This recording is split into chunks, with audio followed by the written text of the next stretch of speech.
Actually, he thanked me for coming, but I'd like to thank you for coming. Tak on děkoval mě, že jsem přijel, ale já děkuju vám, že jste přijeli.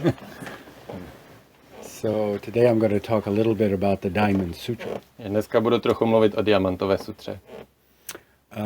The Diamond Sutra is the basic text upon which Zen style teaching is based. Že diamantová sutra je takový jako základní text, na kterém vlastně jakoby zenový přístup nebo zenový styl jako praxe je založený. And the style of teaching that we use these days comes from the sixth patriarch in China. A způsob, jako vlastně jak praktikujeme dneska ten dnešní styl, pochází od 6. patriarchy, který žil v Číně. And he died in the year 713. Který zemřel v roce 713. So this style of teaching has been around for a while. Takže tenhle druh učení už tady chvilku jako je, už ho tady chvíli máme.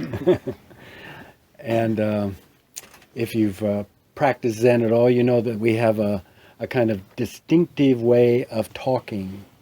Takže pokud už jste se nějak jakože otřeli o zenovou praxi, vyzkoušeli to, tak víte, že máme takový specifický způsob, jak o tom mluvíme. And this distinctive way comes from the sixth patriarch. A to vlastně se datuje k tomu 6. patriarchovi, tam to začalo. Now, if you've ever read the Diamond Sutra, I hope you haven't, but if you have, pokud jste někdy jako se dostali k tomu, že jste si přečetli tu diamantovou sutru, doufám, že jste to neudělali, ale kdyby náhodou, tak you'll notice that as soon as you start reading it, you'll get a headache. tak jste si určitě všimli, že jak jste to začali číst, začala vás bolet hlava hnedka.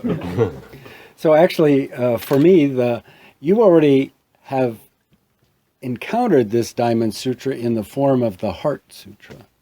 A že vlastně s tou diamantovou sutrou jste se setkali už ve formě jako sutry srdce. And probably even more interesting than the Heart Sutra is a sutra called the Platform Sutra, which is the story of the sixth patriarch. A pravděpodobně ještě zajímavější než ta sutra srdce je takzvaná tribunová sutra, která právě vypráví o životě toho 6. patriarchy. So one time Zen Master Sung Sung was giving a talk like this about the Heart Sutra. Že jednou zenový mistr Sung San vlastně měl řeč o sutře srdce, tak jako my máme tady dneska řeč o té diamantové. So the person sitting next to him read the first line. You know, the first line is, form is emptiness, emptiness is form. A ten člověk, který seděl vedle něj, tak přečetl jeden z prvních řádků, kde se říká, že forma je prázdnotou a prázdnota je formou. Then Zen Master Sung Sung looked at him and said, already I have a headache. A zenový mistr se na něj podíval a říká, už mě z toho bolí hlava. So when I started studying with Zen Master Sung Sung, one of the first thing he did was start yelling at me, telling me, you have to stop reading books. Takže když jsem začal vlastně praktikovat se zenovým mistrem Sung Sanem, tak jedna z prvních věcí, které jako, nebo učení, které se mi od něj dostalo, že na mě pořád jako křičel, že mám přestat číst knížky. Because Zen is not about your understanding. Protože Zen není o porozumění nebo pochopení. Actually, it's about taking away your understanding. Je to naopak, že vlastně to porozumění jako dáme pryč. So if you have a misunderstanding, doesn't make any difference. Takže pokud tomu nerozumíte, jste na tom stejně. If you have an understanding, doesn't make any difference. A pokud tomu rozumíte, tak jste na tom zase stejně. It's all about your direct experience. Vždycky je to o té přímé zkušenosti. So a lot of people forget that. How did the Buddha get enlightenment? Že hodně lidí jako zapomíná, jak vlastně Buddha dosáhl osvícení. He saw a star. Uviděl hvězdu. Anybody here see a star? Už tu někdo viděl hvězdu? So you too got enlightenment, but you didn't believe it. Takže vy také jste dosáhli osvícení, ale nevěřili jste tomu. So the Diamond Sutra, the Platform Sutra, the Heart Sutra are all pointing towards your own experience. Takže diamantová sutra i sutra srdce i ta tribunová sutra všechny ukazují na tu vaši přímou zkušenost. If you hear something from a Zen teacher that doesn't match up with your experience, run the other way as fast as you can. Že pokud uslyšíte, že vám zenový mistr říká něco, co se nespojuje s tou vaší přímou zkušeností, utečte jak nejrychleji můžete. So the last line of the Diamond Sutra. Okay? Poslední řádek Diamantové sutry. It said something very interesting. Tam se říká něco velice zajímavého. Life is like a flash of lightning in a cloud. Život je jako, když se v mraku objeví blesk, jen se zablískne. It's like a bubble floating down a stream. Je to jako bublinka, která plyne prostě potůčkem. So now you understand everything about Buddhism. Teď už rozumíte všemu o buddhismu. Right? Everything is always coming and going. Všechno pořád přichází a odchází. So did anybody ever have an experience of something that lasted forever? Má někdo tady zkušenost s něčím, co trvalo věčně? Hloupost. Stupidity. Yeah, even stupidity comes and goes. Ale i ta přichází a odchází. Most of this morning I was pretty stupid, but now I'm getting really smart. Většinu tohohle rána jsem zatím byl dost hloupej, ale teď už začínám být chytřejší. So every human being experiences that. Každá lidská bytost tohleto zažívá. But you tend to forget it. Ale máme sklon to zapomínat. So I'm over 70 years old. People over 70 years old always say to younger people, you don't understand life. Mně je víc než 70 a lidi, kterým je víc než 70, často říkají těm mladším, ty jako nerozumíš tomu, o čem je život. And everybody here that's less than 70 years old is saying, a každý, tomu je méně než 70, tohle slyší, tak udělá tohle gesto. I understand life. Já rozumím tomu, o čem je život. I'm going to have a wonderful relationship. It's going to be so wonderful. Budu mít tak úžasný vztah, bude to super. I'm going to be healthy my whole life. Budu celý život zdravý. I'm going to get a lot of money. A získám spoustu peněz. I'm going to learn some really clever things and get a good situation. A naučím se hodně chytrý věci a moje situace bude velmi dobrá na základě toho. So every human being thinks that way. A všichni lidé přemýšlí tímto způsobem. Zen Master Sung Sung used to say, if you're 50 years old, you understand a little bit. Zenový mistr Sung San říká, pokud je vám 50, tak rozumíte trošičku. If you're 60 years old, you understand a little more. Když je vám 60, tak rozumíte o trošku víc. And if you're over 70 years old, wow, you're really starting to get it. A když je vám přes 70, tak už jako fakt chápete, jako o co běží. Then he said, soon the show is over. A pak show končí. Actually, it applies to everybody. You don't know when the show is over. A to se týká každého a nikdo neví, kdy ta show skončí pro nás. So it's not in this sutra, but when Buddha was a young man, he saw an old person, a sick person, and a dead person. Že tohle není obsaženo v té sutře, ale vlastně ten Buddhův příběh vypráví o tom, že když byl mladý, tak viděl člověka, který je nemocný, pak člověka, který je starý a člověk jakoby mrtvolu, nebo někoho, kdo už umřel. And that literally scared the shit out of him. A toho jako fakt šíleně vylekalo nebo rozděsilo. Because it wasn't abstract. Protože to nebylo nic abstraktního. It was a direct experience. Byla to velice přímá zkušenost. Right? So when you're taking care of old people, or if you are an old person, takže když se staráte o staré lidi, nebo když sami jste tím starým člověkem, or when you're sick and you're taking care of a sick person, nebo jste nemocní, anebo se staráte o někoho, kdo je nemocný, or if you're unfortunate enough to have to take care of dead bodies, you're in the army or something. A nebo máte takovou smůlu, že prostě se v životě staráte i o ty mrtvé, třeba v armádě nebo někde. It really gets you. Tak vás to fakt dostane. I know in the Vietnam War, the American Army used to hire Japanese to take care of the bodies. Já vím, že třeba během vietnamské války Američani vlastně si najímali Japonce, aby se starali o ty mrtvoly. Then it really affects your consciousness. To hodně jako zasáhne, ovlivní to vaše vědomí. So that's the kind of direct experience that the Buddha had. A to je jakoby takový druh té přímé zkušenosti, kterou Buddha měl. So again, this is not some kind of abstract philosophy. Takže znovu opakuju, není to jako nějaká abstraktní filozofie. So we call this impermanence. Říkáme tomu pomíjivost. So it sounds nice. Impermanence, what a great philosophical concept. Zní to krásně, pomíjivost, takový úžasný filozofický koncept. But it's not. Ale není to tak. So that's the last line of the Diamond Sutra. Že to je poslední jakoby verš té diamantové sutry. Okay. So then the next thing is, well, where does suffering come from? Pak další věc nebo otázka je, odkud to utrpení vlastně vychází, kde začíná. So the Buddha said, we want something, right? Buddha řekl, něco chceme.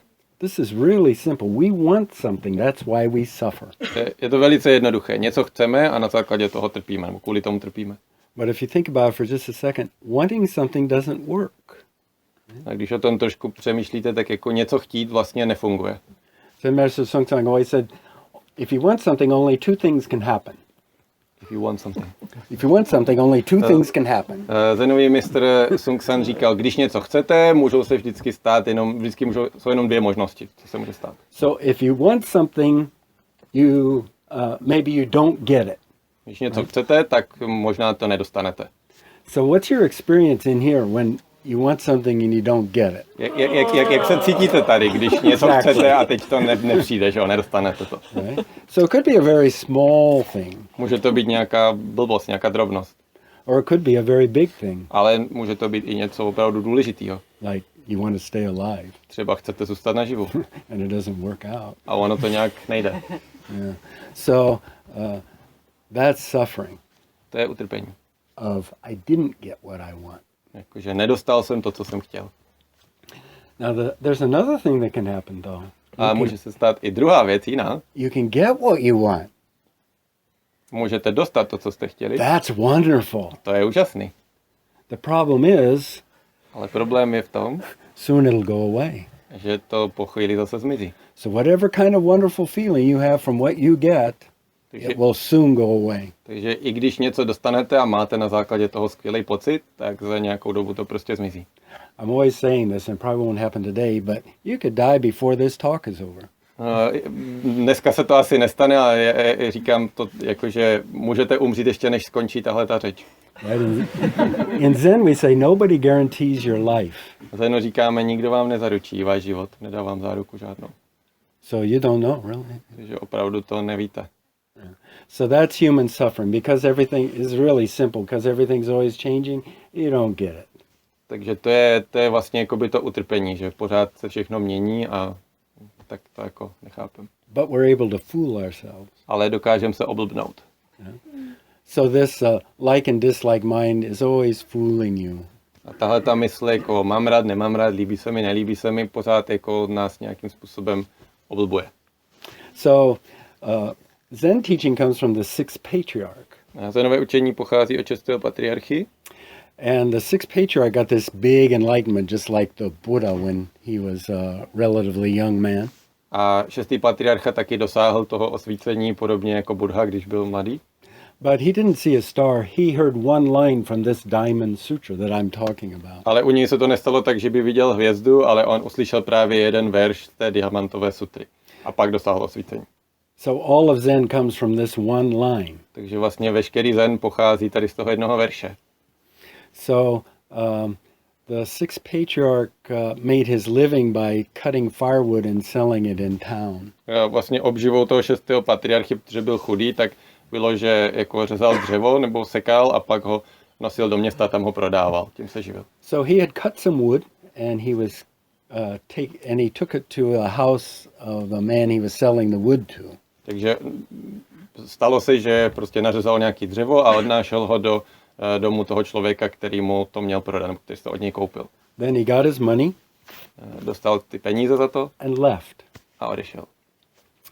Then he passed by a monk with a moktak who was chanting on the street to get money.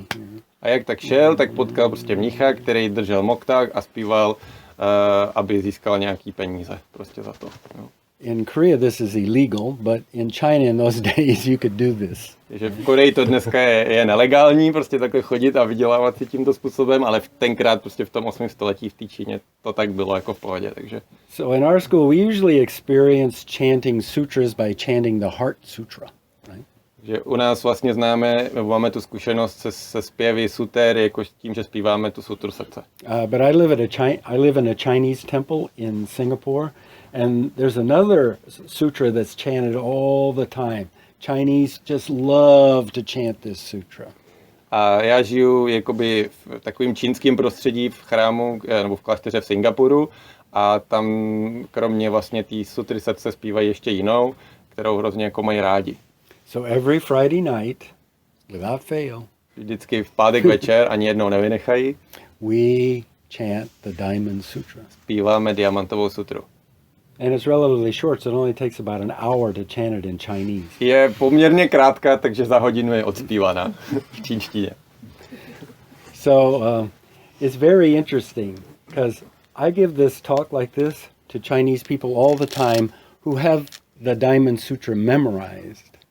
Je to zajímavé, protože vlastně tenhle druh jakoby řeči, kterou tady mám dneska, tak často mívám právě k těm Číňanům, kteří znají tu sutru Diamantovou z paměti. None of them understand it. A nikdo z nich tomu nerozumí. It's very interesting. To je hrozně zajímavý. So usually I have to, like this, I'm explaining to them what it means. Takže většinou jako sedím a vysvětluji jim, co to znamená. So also, this sixth patriarch had never even heard the Diamond Sutra. Ale vlastně šestý patriarcha nikdy neslyšel tu Diamantovou sutru. So he's walking. On jen tak jde po té ulici Then the monk is, a mních tam zpívá tu sutru. then just as he walks by, this monk gets to one part of the Diamond Sutra. V okamžiku, kdy se míjejí, tak vlastně zrovna ten mních dospěje k tomu jednomu verši, k klíčovému. You know, it's kind of like you hear a Taylor Swift a song on the elevator or something. You know, you only hear like a little snatch of To it, je, když ve výtahu prostě slyšíte nějakou jako kousek, úryvek nějaký písničky. right? No. You only hear a little. Jenom prostě fakt ten výsek malý. So he hears just this little sound bite. Takže on jenom má prostě takový, jakože ten ždibíček. So if you want to understand Zen, this is the sound bite you want to. Takže když chcete rozumět Zenu, tak tohle je ten ždibíček. Because actually it's the secret of life. Protože to je tajemství života. And here's what it says. A říká se tam tohle. When thinking arises in your mind, Když se v tvé mysli objeví myšlení, don't attach to it. nepřipoutávej se k němu. Then he gets this big enlightenment. A teď tehdy dosáhl toho velkého osvícení, ten šestý patriarch. And then he gets some money, gives the money. He was always cutting firewood to help his mother, gave the money to his mother, and then he went off to visit the fifth patriarch. Že on vždycky ty peníze, které vydělal tím prodáváním dřeva, tak je dal svoji matce, tak to udělal i tentokrát a ušel navštívit pátého patriarchu. So the point of this one line is don't attach to anything. Že vlastně smyslem toho jednoho verše je nepřipoutávat se vůbec k ničemu. So Zen is not about getting rid of something. It's about not attaching to anything. Že Zen není o tom jako zbavovat se něčeho, ale nepřipoutávat se k ničemu. So every time you let go, something very interesting happens. A vždycky, když necháte něco odejít, tak se stane něco hodně zajímavého. You let go of your thinking, you come back to just now. A vždycky se vrátíte k tomu, co je právě teď. Opustíte všechno to myšlení a vrátíte se k tady a teď. So in Buddhism, we always use this metaphor of sleep. V buddhismu často používáme metaforu spánku. So everybody understands. You have a direct experience. Everybody probably had it this morning, or maybe some people are still doing it, of waking up. Like you just yawn. Takže všichni z vás máte přímou zkušenost se spánkem, všichni jste nejspíš dneska v noci spali, možná někdo ještě spí. Right? So everybody knows what that means, right? Všichni víte, co to znamená. Actually, you don't know what it means, but do know you do it. Right? Vlastně nevíte, co to znamená, ale tím, že to děláte, tak prostě děláte. So if you wake up naturally, Když se probudíte jakoby přirozeným způsobem, brain scientists know that when you wake up naturally, you wake up from a dream. že pokud se mozek přirozeně probudí, tak se probudí z nějakého snu. So this is one of the major metaphors in Buddhism. To je jedna z hlavních jakoby metafor používaných v buddhismu. So letting go of your thinking is like waking up. Že tím, že jakoby necháme to myšlení odejít, tak je to jako když se probudíme. Everybody experiences it. Každý má tu zkušenost. And it's very easy to experience. A je velice snadné tu zkušenost mít, zažít to. Okay, everybody just woke up there for little nanosecond. Každý se teď jako na 1 nanosekundu probudil. In fact, all of our minds became one. Boom. V tom okamžiku se vlastně mysli nás všech propojily v jednu. That's why Zen masters are always shouting. Proto zenoví mistři vždycky křičí. Right? It's a direct experience. Je to přímá zkušenost.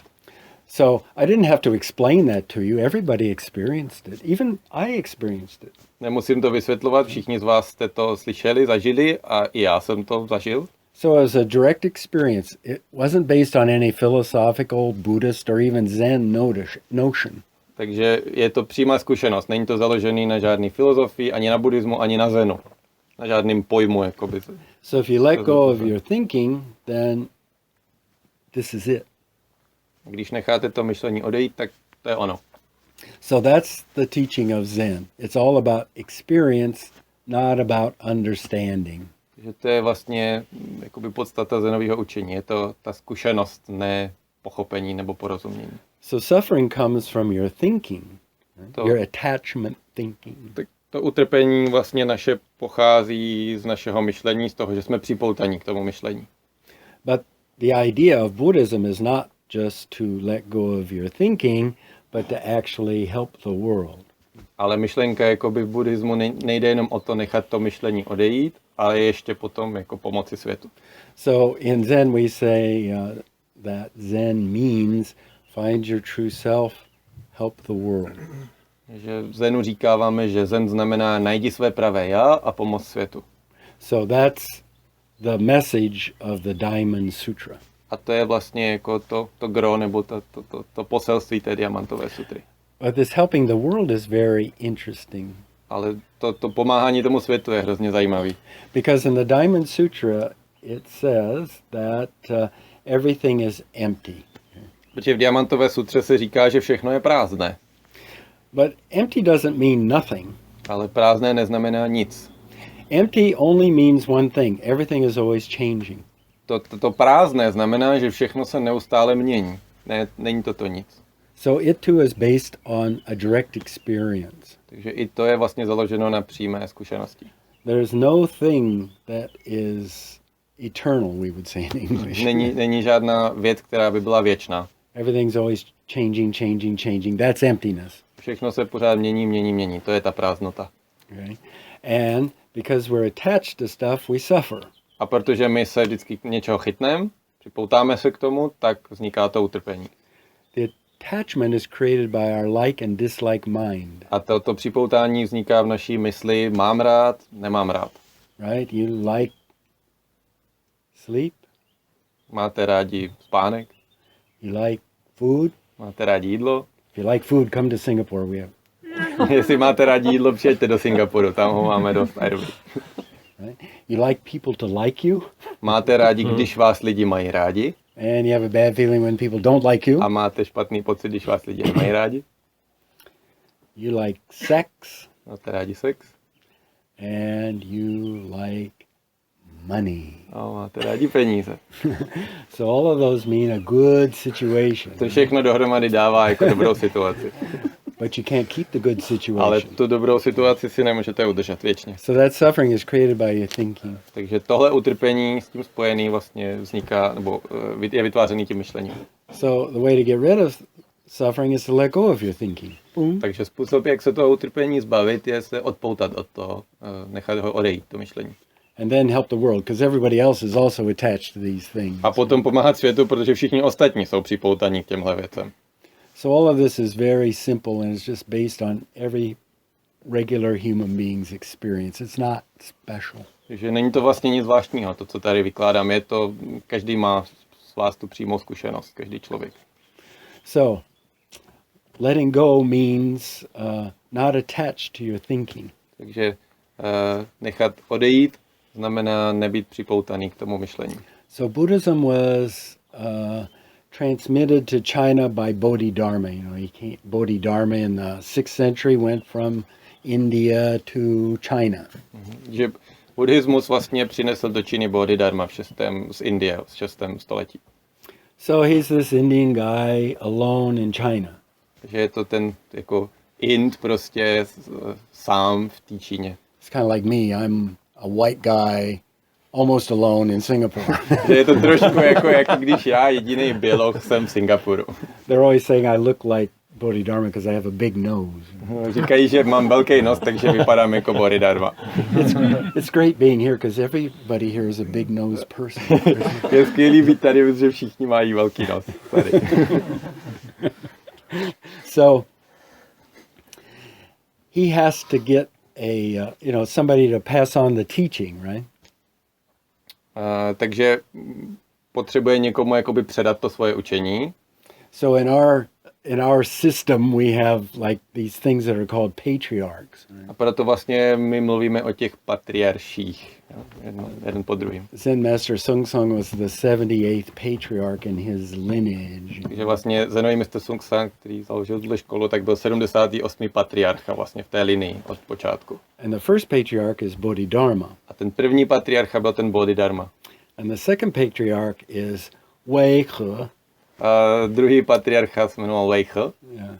So he's very interesting because he goes to Bodhidharma and says, Master, please put my mind at rest. A to je taky zajímavý, že on přišel za Bodhidharmou a říká mu, mistře, prosím, uklidni moji mysl. So we all experience this, our mind is not at rest. Takže všichni asi znáte to jako jak ta mysl, pořád se tam něco děje, pořád tam něco běží, není tam klid. My girlfriend left me. Třeba opustila mě přítelkyně. My mother died. Umřela mi máma. My car broke down. Nebo rozbilo se mi auto. I got fired from my job. Vyhodili mě z práce. My husband divorced me. Rozvedl se mnou manžel. You're always thinking, and your mind is not at rest. Takže pořád jako o tom přemýšlíte, přežvíkujete to a vaše mysl nikdy nemá klid. So, the basic question that any actually human being has is, how do I put my mind at rest? Takže vlastně každý si nějak jako klade tu otázku, jak teda mám uklidnit tu mysl, jak to udělat. Doesn't have anything to do with religion. Everybody wants their mind to be at rest. To nemá s náboženstvím nic společného. Každý chce mít tu klidnou mysl. Because the other thing hurts. Protože to ostatní bolí. So he goes to Bodhidharma. Here's this incredible teacher comes from India. He says, Master, please put my mind at rest. Takže on jde za tím Bodhidharmou, za tím úžasným učitelem z Indie a říká mu, mistře, prosím, uklidni moji mysl. Then Bodhidharma holds out his hand like this and says, give me your mind. A takže Bodhidharma natáhne ruku a říká, dej mi svoji mysl. Then this Wei He says something very interesting. He says, I can't find my mind. Takže ten Wei He říká něco hrozně zajímavého. Říká, já ji nemůžu najít, tu mysl. Then Bodhidharma says, there, I've put your mind at rest. A Bodhidharma řekne, právě jsem tvoji mysl uklidnil. So this comes from the Diamond Sutra, right? Tohle pochází z Diamantové sutry. When thinking arises in your mind, don't attach to it. Když se objeví ve vaší mysli myšlení, nepřipoutávejte se k němu. So the second patriarch says, I can't find my mind. Takže ten druhý patriarcha říká, nemohu najít svoji mysl. Right? So have you ever practiced meditation? Pokud jste někdy praktikovali meditaci, try it sometime. Zkuste to. It's really interesting. Je to zajímavá věc. And then when you do it, watch your mind. Watch what your mind is doing. Takže když to budete dělat, tak sledujte, co dělá vaše mysl. Did you ever notice what it's doing? Všimli jste si, co dělá? Right? It's jumping around all over the place, right? Pořád někde poskakuje a lítá a něco řeší. Right? So the second patriarch says, put my mind at rest. A ten druhý patriarcha řekl, prosím, uklidni moji mysl. And he says, I can't find my mind. A řekl, já ji nedokážu najít. So this I can't find my mind comes from the Diamond Sutra. Že tohle to nemohu svou mysl najít, pochází z té Diamantové sutry. So here again we come down to our direct experience. Takže znovu se vracíme k té naší přímé zkušenosti. I'm not trying to convince you of anything. Nesnažím se vás tady o něčem přesvědčit. This is your experience. Tohle je vaše zkušenost. Diamond Sutra says you can't keep the past mind. Diamantová sutra říká, minulou mysl nemůžete udržet. Was anybody ever able to keep their past mind? Udržel si někdo někdy tady minulou mysl? Nobody. Nikdo. Very interesting. Zajímavé. You can't keep it. Nemůžete si ji nějak podržet. So when you sit you'll notice your mind is always moving. Right? Že když sedíte, tak si všimnete, že ta mysl pořád někde pobíhá. That's natural. To je přirozené. That's actually its job. Je to vlastně její práce, aby to dělala. So that means you can't hold on to that past mind. It'll always be changing. Že vy si nemůžete podržet tu minulou mysl, pořád se to bude nějak měnit. Next, it says, present mind cannot be held on to. A dále se tam říká v té diamantové sutře, že přítomnou mysl si nelze nějak podržet. So when you're sitting, what do you experience? Že když sedíte, jaká je vaše zkušenost? Again, this present mind is always boom, boom, boom. Zase ta přítomná mysl pořád někde tak jako si hopsá. And then it says, future mind cannot be grass. A pak se tam říká, ani budoucí mysl není možno nějak jako polapit. So does anybody know what their future mind is? Ví tady někdo, jaká je vaše budoucí mysl? You know, what will I be thinking next week? I have no idea. Co si budu myslet za týden? Neither does anybody else. Maybe I'll even like Donald Trump next week. I don't know. Možná se zamiluju do Donalda Trumpa příští týden, nevím. I don't know. Probably not, but Asi No. ne, ale kdo ví. so this is our experience. You know, this mind is always changing. You experience it all the time. Takže to je naše zkušenost. To, jak se ta mysl neustále v každém okamžiku pořád mění. So the second patriarch has practiced a lot, so he knows I can't find my mind. Že ten druhý patriarcha jako hodně praktikoval a ví, že tu mysl nedokáže najít. You know, the mind is a very slippery character. Že mysl má takový jako takové kluské povahy, že vždycky se vysmekne. So this is it's just a description of every human being's experience. Že to je jenom popis jakoby zkušeností každého člověka. So Zen Master Sung Sung was always saying, past mind get enlightenment. Zenový mistr Sung San říkal, minulá mysl nemůže dosáhnout osvícení. Right? Your past mind didn't get enlightenment, right? V minulosti jste nedosáhli osvícení. Future mind can't get enlightenment, Budoucí mysl také nemůže dosáhnout osvícení, right? Because you don't have a future mind. protože nemáte budoucí mysl. And present mind also can't get enlightenment. A ani přítomná mysl nemůže dosáhnout osvícení. And the reason is because, present mind can't get enlightenment. Did I say present mind? Yes, Present you mind cannot get enlightenment. And the reason is because that just went by.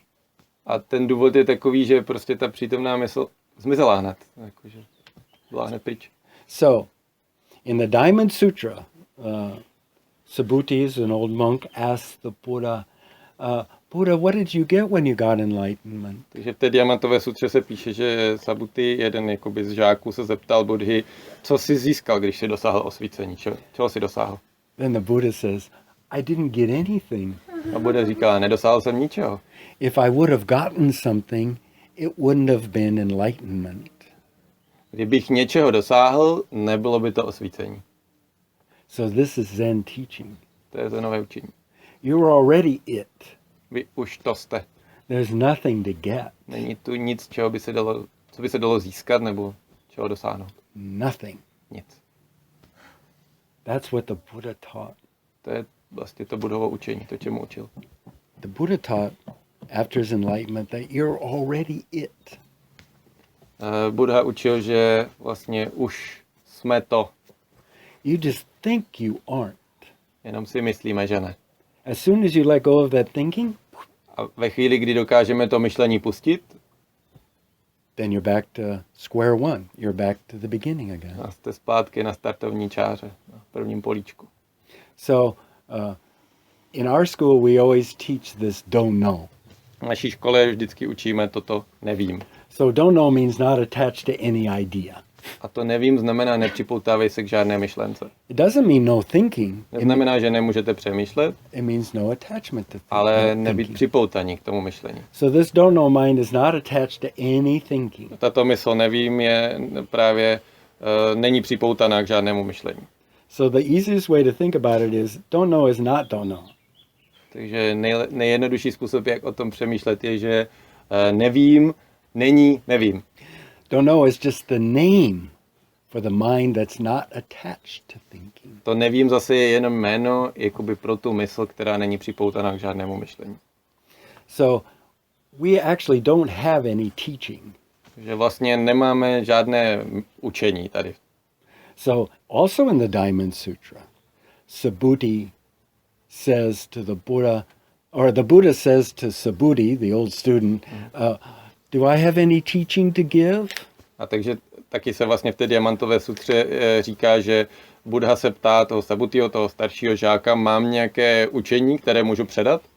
And you already know what the Buddha said, right? No, I have no teaching to give. A Buddha odpovídá takhle, se ptá a Buddha odpovídá, ne, nemám žádné učení, které bych mohl předat. So, in Buddhism, you'll always hear people, oh, we want teaching, you know, or oh, the teachings of the Buddha are so great. Actually, those people are slandering the Buddha.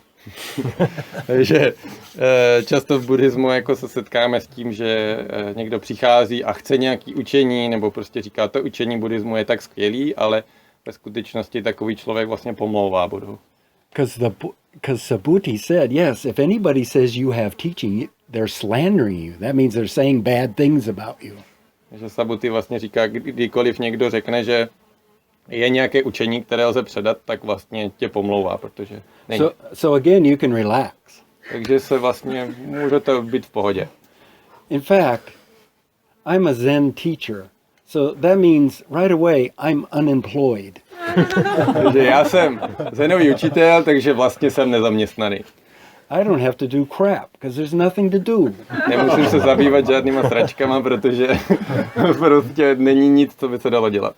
Just let go and return to what you already are. Jenom to pustit a vrátit se k tomu, co už jsme. So the Buddha says, everybody already has it. Že Buddha říká, každý člověk už to má. But they don't know it. Ale neví to nikdo. And because they don't know it, they suffer. A protože to lidé nevědí, tak trpí. And the reason they don't know it is because they're attached to their thinking. A nevědí to proto, že jsou připoutaní k tomu svému myšlení. If you just let go of your thinking for a second, boom. Když necháte to myšlení na vteřinu odejít, It's just like when I shouted. That is enlightenment. To je vlastně stejný, jako když jsem tady vykřikl. To je osvícení. And that means wake up just now. A to znamená, probuď se právě teď. So Zen Master Sung Sung was always teaching about just now mind. Že zenový mistr Sung San vždycky učil o té mysli právě teď. Která je právě teď. So some people think just now mind means that you're not thinking about the past, you're not thinking about the future. That's not true. Že někteří lidé si myslí, že myslet jakoby o minulosti nebo o budoucnosti. Jo. It means you're not attached to thinking about the past or the future. To znamená, že vlastně nejsme jako připoutaní k tomu myšlení o minulosti nebo budoucnosti. Imagine if it meant that you had no thoughts about the past or the future, you wouldn't be able to get home from this weekend. Right? Představte si, kdybyste neměli žádný jako nepřemýšleli o budoucnosti nebo o minulosti, tak byste sem nikdy nepřijeli a nikdy byste nemohli odjet odsud. Because you have to think about what you're going to do. Protože musíte přemýšlet o tom, co budete dělat potom. And you can easily remember what you did. A dokážete si vzpomenout na to, co jste dělali.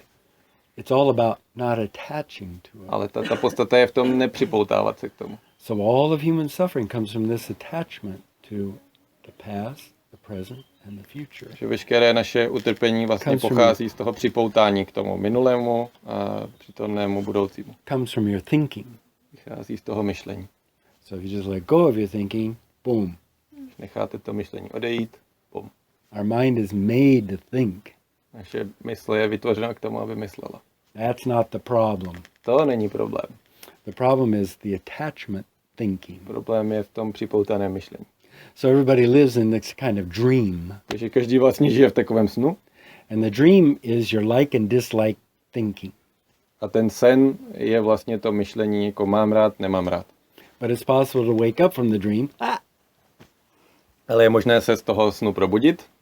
Tak to. Then when you do that, it's possible to help yourself and everybody else. A když to uděláte, tak pak dokážete pomoct sami sobě a všem ostatním. Again, it's not an abstract idea. Zase to není nějaká jako abstraktní myšlenka. It's a very down to earth, moment to moment to moment thing. Je to velice taková přízemní věc z okamžiku na další okamžik, prostě okamžik za okamžikem. Many times people ask me, well, how do you let go? A častokrát se mě lidi ptají, jak vlastně nechat odejít tyhle věci. Again, I don't have any idea. Já nemám žádnou představu o tom, nevím. Now, usually people want to get enlightenment or something, right? Často lidé chtějí dostat nějaké osvícení. Then they become very concerned about methods. A pak se začnou hrozně zabývat jako technikama, jak toho dosáhnout. Or techniques. Nebo metodama. But in the Diamond Sutra, the Buddha teaches something very interesting. Ale v Diamantové sutře Buddha učí něco hrozně zajímavého. There is no technique that leads to enlightenment. Není žádná technika, která vede k osvícení. And why is that?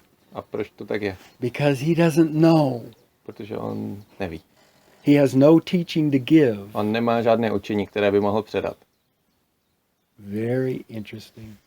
To je hodně zajímavé. So everybody can relax. Takže všichni se můžou uklidnit. This is it.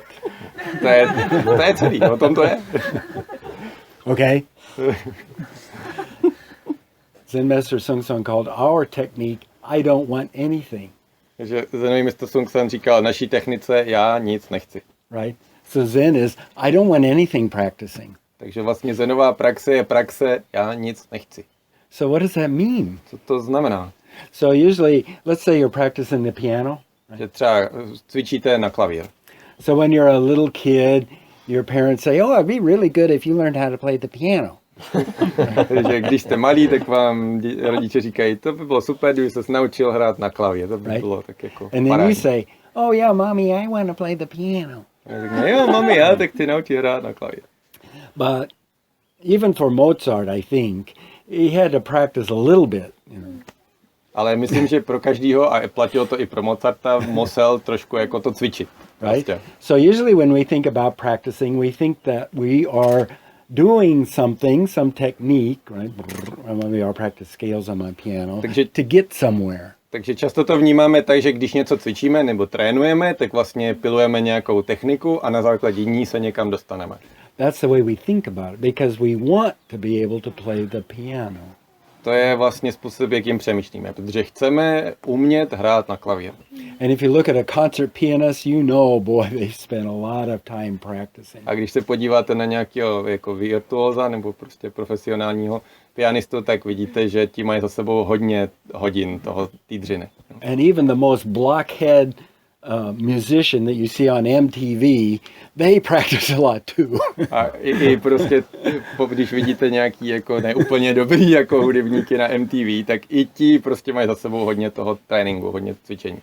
But when you're practicing, you're actually playing the piano. Ale zajímavý, že když vlastně to cvičíte, tak vlastně hrajete na ten klavír. So we call it practicing, but you're actually doing it.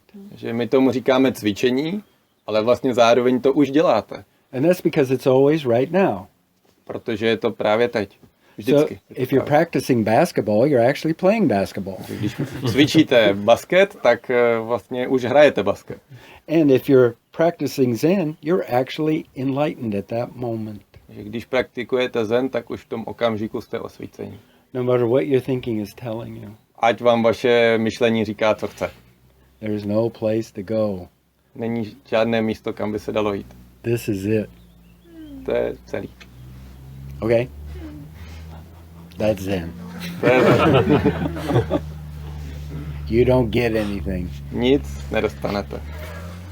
You already have it. Už to máte. So that's my talk. Any questions? Tak teď prostor pro otázky. This is really a good news talk. Tohle je jako řeč plná dobrých zpráv. You know, he said, Buddha even in this Diamond Sutra says, I don't teach Buddhism. Don't anybody say that I am a Buddhist or I teach Buddhism. A Buddha říkal vlastně už i v té Diamantové sutře, že jako nikomu neříkejte, že jsem buddhista nebo že učím buddhismus. You know how these days everybody's all concerned about what your religion is, right? Že dneska vlastně každý řeší, jaký máte náboženství nebo k čemu patříte. Are you a Muslim? Jsi muslim? In my country, everybody's concerned about that.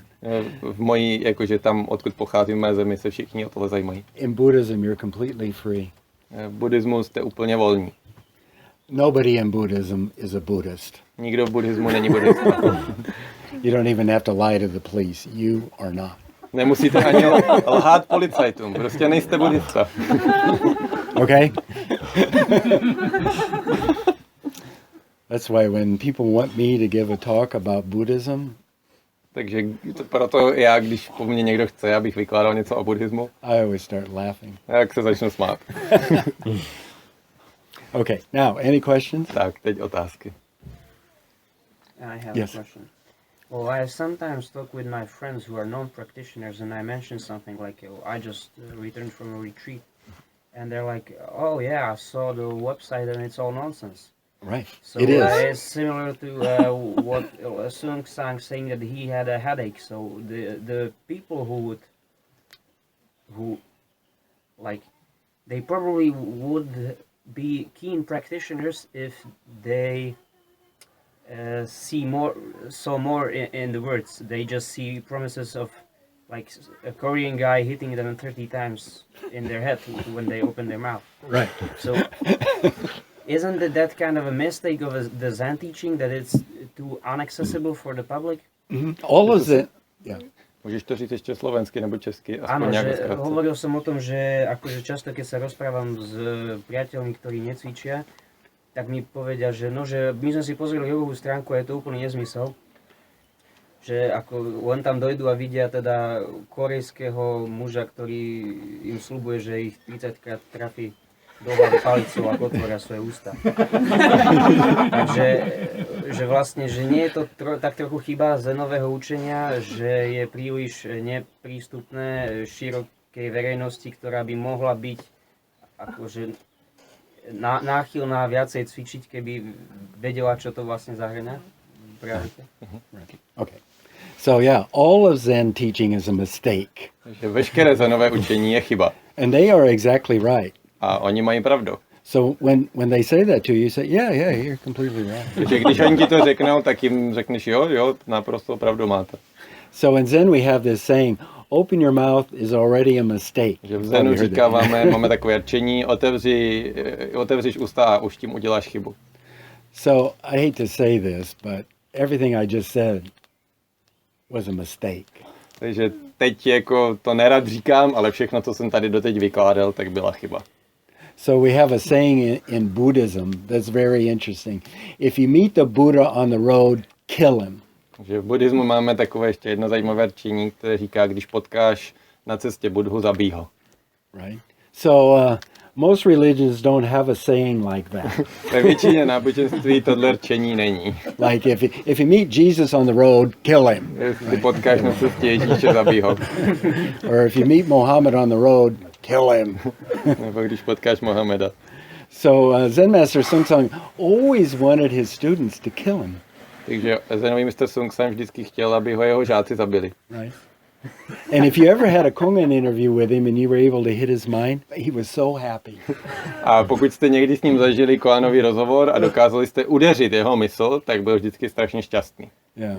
So when those people say that to them, Že když, say that to you, then you have to say that. takže když ti tví přátelé nebo další lidi jako řeknou, tak vlastně takhle reagovat, takhle odpovědět. I mean, philosophically, we would say that Zen is very iconoclastic. Takže vlastně filozoficky vzato je Zen velmi ikonoklastický. Yeah. Takže jako se hodně zabývá těma. Because we're always smashing the idols. Protože vždycky ty idoly jako smete nějakým způsobem, jo? Z toho piedestalu, jakoby. No matter how holy people Ať think. jsou jakkoliv svatí nebo posvátní, tak šup s nima dolů. So there's nothing holy or sacred in Zen. You probably already know. V Zenu není nic posvátného nebo svatého, to už asi víte. Okay. Yep. But when people come to practicing, they usually have some kind of idea. Ale často to je tak, že když lidé přicházejí na praxi, tak o tom mají nějakou představu. So I taught for a long time in the United States. Takže já dlouho jsem učil ve Spojených státech. At the Providence Zen Center. V Zenovém centru v Providence. So most of the people that come there are either ex-Catholics. Většina lidí, kteří tam přicházejí, jsou buď bývalí katolíci, or they're ex-Jews. Nebo bývalí jakoby Židi. Right? So they always have some kind of idea about what religion is or what it isn't. Takže přichází vlastně často s nějakou představou, co je náboženství a co není náboženství. So believers usually like the religion. Takže Right. ti, co jako věří, tak mají rádi náboženství. And the non-believers don't, and running away as fast as they can. A ti, kteří jsou nevěřící, tak většinou se snaží jako utíct, zdrhnout od toho, jak nejrychleji jde. But Zen and Buddhism doesn't have that. Ale v buddhismu nebo v Zenu tohle to není. I don't care if you believe in Zen. Mně je úplně jedno, jestli věříte na Zen. In fact, if you believe in Zen, I'll probably hit you. A možná, že jako jestli věříte v Zen, tak já vám jedno vracím. I don't care if you believe in the Buddha. A je mi úplně jedno, jestli věříte na Buddhu. It has nothing, actually it's a hindrance. Vlastně je to překážka. So Buddhism, again, is not based on belief or understanding, it's based on direct experience. Takže zase znovu opakuju, Zen nebo buddhismus není o víře v něco nebo porozumění něčemu, ale je to ta přímá zkušenost. So it's kind of like this. I go around and say, do you believe in swimming? Je jako kdybych chodil a říkal, věříš v plavání? Do you understand swimming? Rozumíš plavání? But those two things, believing in swimming and understanding swimming, are not going to help you if you fall in the deep end of the pool. Ale tyhle ty dvě věci, když věříte v plavání anebo rozumíte plavání, vám nepomůžou, když spadnete na dno bazénu. In fact, there'll probably be a hindrance. A bude to pravděpodobně překážka. Because babies, when they're first born, and before they get to be, I don't know how old is it, like 6 or 8 months, they naturally know how to swim. They can even swim underwater. Takže možná to víte, jako když se vlastně narodí malí děti, tak do určité doby vlastně přirozeně dokážou plavat i pod vodou. And I don't know what happens, but something happens in your consciousness and then you lose the ability to swim or something. I don't know how it works. v tom kritickém momentě se stane, že vlastně to vaše vědomí něco se změní a vy ztratíte tu schopnost. And then you have to relearn what you naturally A musíte se znova naučit to, co jste dřív uměli přirozeně. So that's kind of what you're doing in Zen. You're just returning to what you already were. You already knew this. You just became really stupid by attaching to some idea. Takže vlastně to stejný je i v Zenu, že tou praxí se vlastně vracíme na začátek a učíme se to, co jsme už kdysi uměli, akorát postupem času jsme tak jakože kolem toho navytvářeli spoustu věcí a tak jsme tak jako zhloupli vlastně. No. So that's why Zen Master Sangha was always telling me, stop reading books. Proto mi zenový mistr Songsan vždycky říkal, přestaň číst knížky. Like everybody in this room already knows way too much about Buddhism. Že všichni, kdo jsou tady, tak víte už příliš mnoho o buddhismu. Forget it all. Všechno to zapomeňte. Just return to your original, natural self. Že vraťte se jenom k tomu svému původnímu, přirozenému já. Okay? So, I don't know how you're going to get that across to those people. Nevím, jak se ti podaří tohle sdělit těm lidem, o kterých jsi mluvil. That's your job. To je tvůj úkol. Because usually people, there's Christianity and there's a lot of different kinds of that. And then there's Islam, and everybody knows now there's a lot of different kinds of that. And then there's Judaism, and there's a lot of that. And there's shamanism, and there's a lot of that. And there's Hinduism, and there's really a lot of that. And I think that, Buddhism is just like all of them, so we have to learn all about that, and blah, blah, blah, blah, blah. And already you have a headache. Takže určitě to víte, jakože křesťanství a teď je prostě spousta různých druhů a spousta věcí jako kolem toho a potom v islámu a v šamanismu a v hinduismu, tam je toho obzvlášť hodně a v buddhismu se jako vlastně všechno tohle dohromady, takže musíme nějak se v tom vyznat a tak z toho máme pak bolehlav. Okay. Any other questions? Další otázky?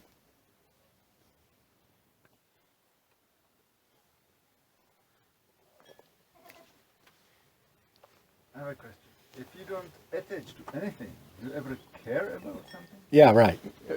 Good point. I will translate that. Michal se ptal, když teda se k ničemu nepřipoutáváme, tak jakože záleží nám teda na něčem? Jako, nebo... So in Buddhism and in Zen, we make this distinction between big I want and little I want.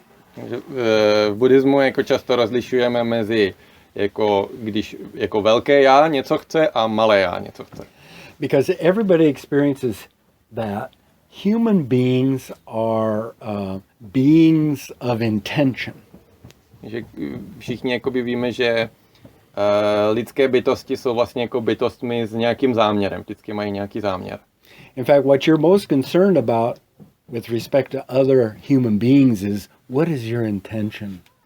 Že vlastně to nejdůležitější, co nás vždycky zajímá ve vztahu k těm druhým lidem, je, jaký je tvůj záměr, nebo co tím sleduješ. I mean, later tonight, is Canute gonna rob me of my money? Že je dneska večer mě Knut okrade o prachy.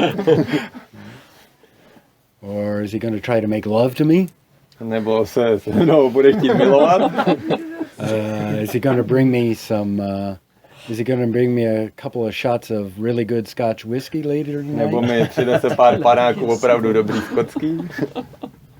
Is he going to drive me back to Vienna after the retreat is over? Nebo odveze mě zpátky do Vídně, až tady skončí to ústraní. So all the time you're continually immersed in your concern about other people's intentions. Že vlastně celou dobu jsme ponoření jako kontinuálně v těch záměrech a intencích prostě těch ostatních lidí kolem nás.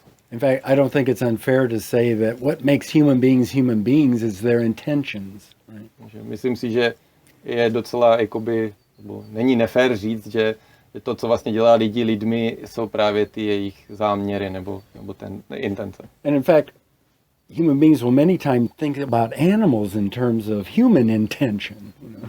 A často vlastně lidé jsou zvyklí přemýšlet o zvířatech, jakoby právě v té lince, jakože těch lidských záměrů. Yeah, but for sure you can say that human beings are beings of intention.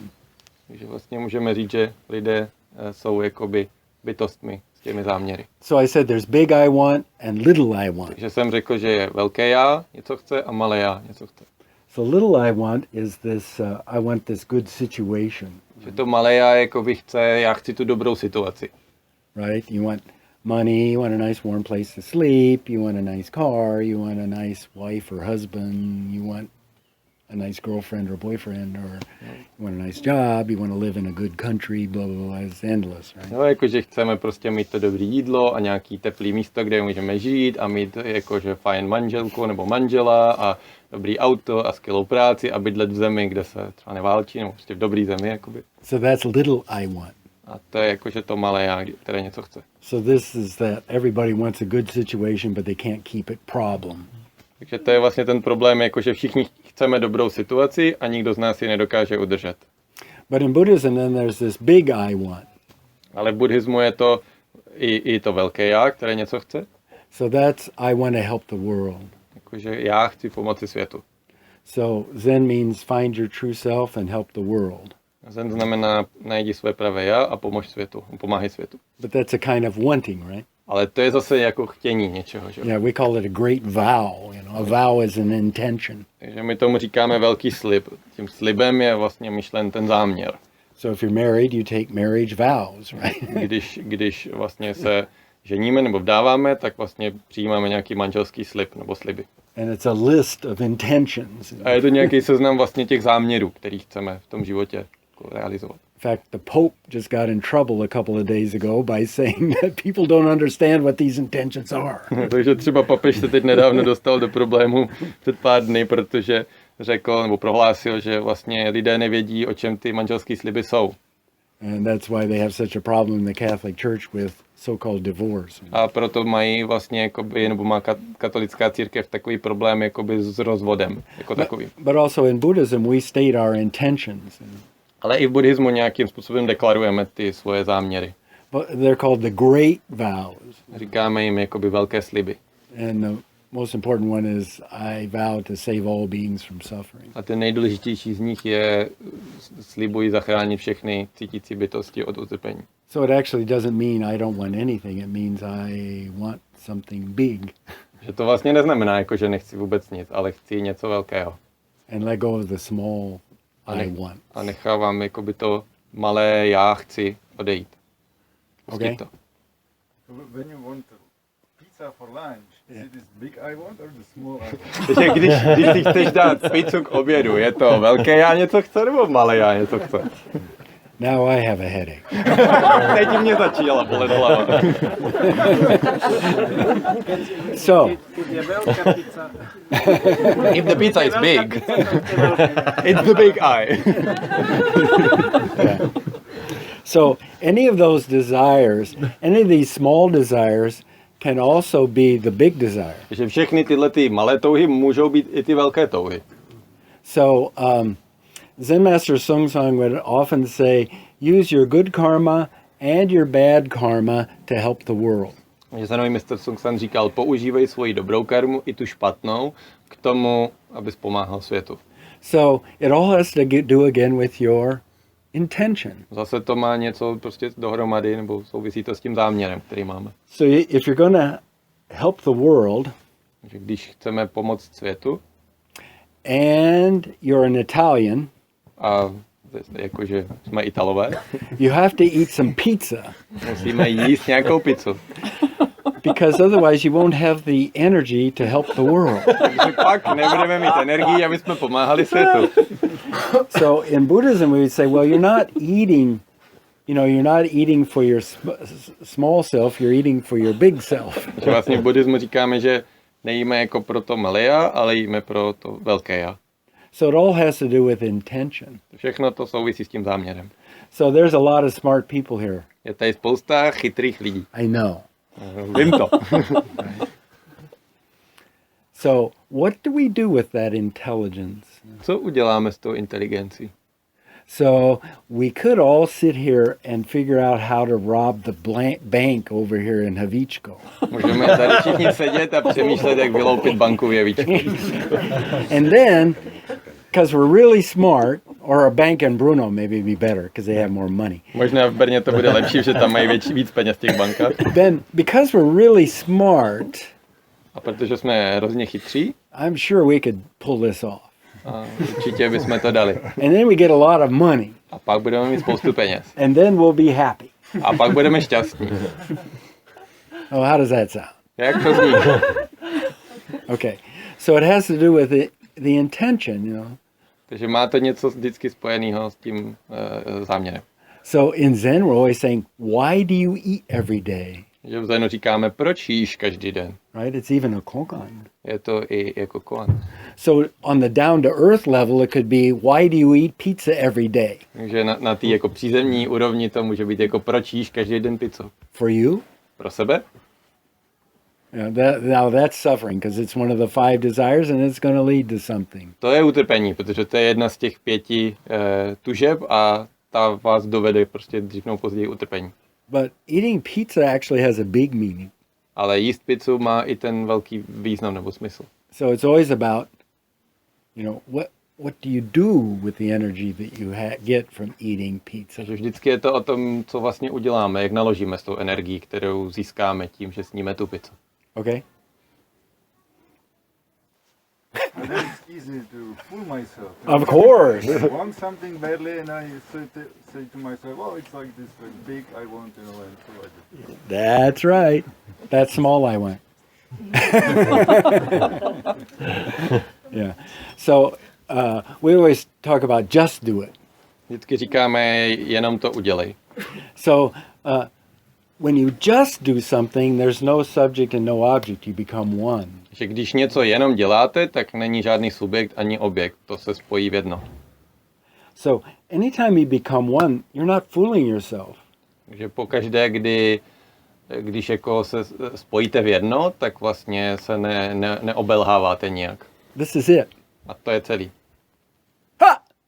So when I just shouted, Když jsem teď vykřikl, was I fooling you? snažil jsem se vás nějak oblbnout.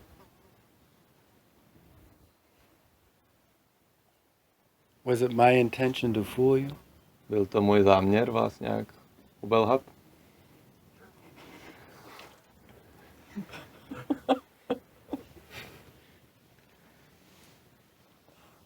So yeah, you can think anything. Myslet si můžete cokoliv, Don't attach to the thinking. ale nepřipoutávejte se k tomu, co si myslíte. Then everything becomes just as it is.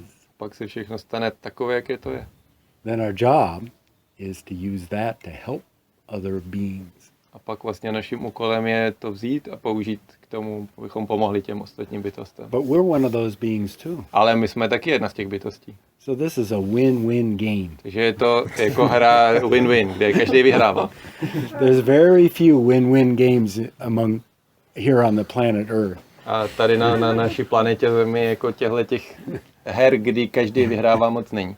In fact, there's only one win-win game, Je jenom jedna hra win-win. and it's called love and compassion. Říká se jí láska a soucit. Any other questions? Další dotaz? Enough. Stačilo. So in 40 minutes we have lunch. Za 40 minut bude oběd. So very important is every day do a little bit of practicing. Že to, co je důležitý, každý den chvilku praktikujte. Do a little bit of this I don't want anything practice. Tady tu praxi já nic nechci. Then your mind becomes clear and clear and clear. Pak vaše mysl bude jasnější a jasnější. A clear mind is not a mind that doesn't have anything in it. A clear mind is a mind that's not attached to its thinking. A jasná mysl není mysl, která v sobě nic nemá. Jasná mysl je taková, která není připoutaná k tomu myšlení. So don't fight with your thinking. Že nebojujte se svým myšlením. One of the most famous commentators on the Diamond Sutra is famous Buddhist monk Sangha. Jedním z nejslavnějších jako lidí, kteří komentovali tu diamantovou sutru, je člověk, který se jmenuje Sangha. And he said, never try to get rid of your ego. A on říkal, nikdy se nesnažte zbavit svého ega. Because your ego is an illusion. Protože vaše ego je iluze. If you fight with it, you're just making it real. Takže pokud s ním budete bojovat, tak ho jenom se stává skutečným tím bojem. So very important is every day do some practicing where you just let go of your thinking. Že každý den trochu praxe, kdy necháte to myšlení odejít. Then this thinking can't control you. A pak vás to myšlení nemůže ovládat. Then when I tell you that we should rob a bank, you say, Takže když vám potom řeknu, že bychom měli vyloupit banku, tak na mě uděláte. or if I tell myself I should rob a bank, Nebo když já si řeknu, že bych měl vykrást banku, then I say to myself, a pak si řeknu tohleto. Sám sobě. okay? Okay, good. Thank you for listening. Díky za, že jste poslouchali. Now lunch in A 40 minutes. teď oběd. In 40 minutes. Za 40 minut. Thank you. You're so easy to